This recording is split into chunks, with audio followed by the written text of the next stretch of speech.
તો ધંધુકામાં જે હત્યા કરવામાં આવી હતી વિધર્મીઓ દ્વારા એક યુવકની હત્યા કરાઈ હતી ત્યારે પોલીસ હવે કડક કાર્યવાહી તેમની સામે કરી રહ્યું છે અને જે પણ ગેરકાયદે મકાનો ઉભા કરાયા હતા દુકાનો બનાવવામાં આવી હતી દબાણ કરવામાં આવ્યું હતું જે વિસ્તારોમાં તમામ વિસ્તારોમાંથી આ દબાણોને દૂર કરવામાં આવશે ભાઈ ધંધુકાની અંદર ભરવાડના દીકરાની હત્યા કરનારનો વરઘોડો કાઢવામાં આવ્યો ખુલ્લેઆમ રીકન્સ્ટ્રક્શન કરવામાં આવ્યું જોવો વિડિયો જોવો જે આ મિત્રો વાત કીધો તમે બધા લોકો જાણો છો કે જે રીતે ધંધુકાની અંદર ભરવાડની દીકરાની હત્યા ખુલ્લેઆમ કરી નાખવામાં આવી છે ત્યારબાદ હાલ ભરવાડ સમાજના લોકો તો ગુસ્સે હતા પરંતુ પોલીસે જે કાયદેસરની કાર્યવાહી કરી છે જે આ મિત્રો વાત કીધો ગઈકાલે રીકન્સ્ટ્રક્શન પણ કરાવવામાં આવ્યું હતું અને કોર્ટની અંદર પણ લઈ જવામાં આવ્યા હતા અને પોલીસે રિમાન્ડ પણ માંગી હતી કોર્ટે 2 દિવસની રિમાન્ડ પણ આપી દીધી છે જો સૌથી મોટા સમાચાર મળી રહ્યા છે પ્રોપર તમને બધા લોકોને વિડિયોની અંદર બતાવવા જઈ રહ્યો છું નમસ્કાર મિત્રો નવા ઇન્ટરેસ્ટિંગ વિડિયો સાથે તમારા બધા લોકોનું દિલથી સ્વાગત છે સૌપ્રથમ ચેનલમાં પહેલી વાર હોય તો વિડિયો શેર કરી ફોલો કરી દેજો જેથી તમારા સમક્ષ આવીને જાણકારી લાવતો રહું યુટ્યુબમાં જોતા હોય તો સબસ્ક્રાઇબ કરી નાખજો હાલ તમે બધા લોકો રેગ્યુલર વિડિયો જોવો છો સબસ્ક્રાઇબ નથી કરતા ભાઈઓ સબસ્ક્રાઇબ કરો જેથી તમારા સમક્ષ જાણકારીઓ પહોંચાડતો રહું તમે બધા લોકો આના વિડિયો જોઈને યાદ આવશો સબસ્ક્રાઇબ કરો લાલ કાળા કલરનું જે પણ બટન હોય દબાવી દો અને ફેસબુક પર જોતા તો ફોલો કરી નાખો હવે મારે કાંઈ જાજુ કેવું નથી હવે તમે બધા લોકો જાણો છો કે જે રીતે મિત્રો વાત કીધો ભરવાડ સમાજના દીકરાની હત્યા થઈ ગઈ છે 2022 ની અંદર કિશન ભરવાડની છેલ્લા મિત્રો વાત કીધો ઘણા ટાઈમથી આવું ચાલી રહ્યું છે 65 જેટલી હત્યાઓ થઈ ગઈ છે તો ક્યાંક ને ક્યાંક ભરવાડ સમાજના લોકો હાલ એવું કહી રહ્યા છે કે આ વખતે અમે સરાવી લેવામાં નહીં આવે અને ક્યાંક ને ક્યાંક અમને યોગ્ય ન્યાય નહીં મળે તો આવનારા ટાઈમની અંદર લડીશું પણ મેદાનમાં પણ આવશું પરંતુ હાલ પોલીસે સારી એવું કામગીરી કરી છે હવે તમે બધા લોકોએ જોયું કે પોલીસે આ બંને વ્યક્તિની સર્વિસ પણ કરી છે સમીર નામનો વ્યક્તિ અને રિઝવાન નામનો વ્યક્તિ આ બંને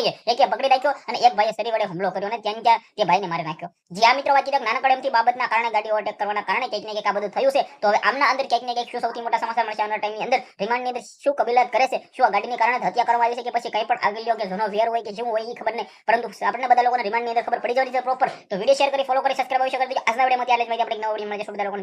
જય હિન્દ જય ભારત